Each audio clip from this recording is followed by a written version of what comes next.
గతంలో ఒకసారి ఎల్వి సుబ్రహ్మణ్యం గారు మేమంతా వచ్చినప్పుడు లోపల తండ్రికి అభిషేకం చేస్తున్న సందర్భంలో నాకు బట్ట కాలిపోయింది ఇక్కడ. అంటే ఎవరు కూడా భగవానుడికి ఒక స్థాయి వరకు వెళ్ళాలి తప్ప విపరీతమైనటువంటి విధానంలో వెళ్ళి బాహ్యంగా అంతరంగా ఎంత దూరమైన ప్రయాణం చేయొచ్చు స్వామితో. అలా కాకుండా బాహ్యంగా ఎదరికి వెళ్ళిపోవాలనుకున్నప్పుడు ఆయన నాకు ఇక్కడ బట్ట కాల్చడం ద్వారా ఒక సెక్స్ చేసి నువ్వు వెనక్కి రమ్మని చెప్పారు. అక్కడ ఇదే ఇక్కడ ఖచ్చితమైన నిరూపణ.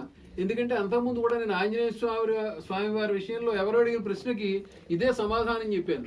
ఆయన ఎత్తుకెదిగిన తర్వాత ఆంజనేయ స్వామి వారు సూర్య భగవాను ఒక పండు కింద భావించి ఎత్తుకెదిగిన తర్వాత లేదు, అవకాశం లేదు, ఎంతటి వాడికైనా సరే అక్కడ దాకా వెళ్ళడానికి అవకాశం లేదు అంటే తను కాని ఎత్తులకు ఎదగాలంటే ఎంత ప్రమాదం అవుతుంది, అక్కడి నుంచి పడిపోతారనే బలంగా నిరూపణ కోసం అని చెప్పి ఆంజనేయ స్వామి వారికి ఆ పరిస్థితి వచ్చింది అని చెప్పిన నాకు నేను కూడా ఇక్కడ దగ్గరకు వెళ్ళబోతుంటే నా బట్ట అంటుకుని దీపానికి బట్ట అంటుకుని నన్ను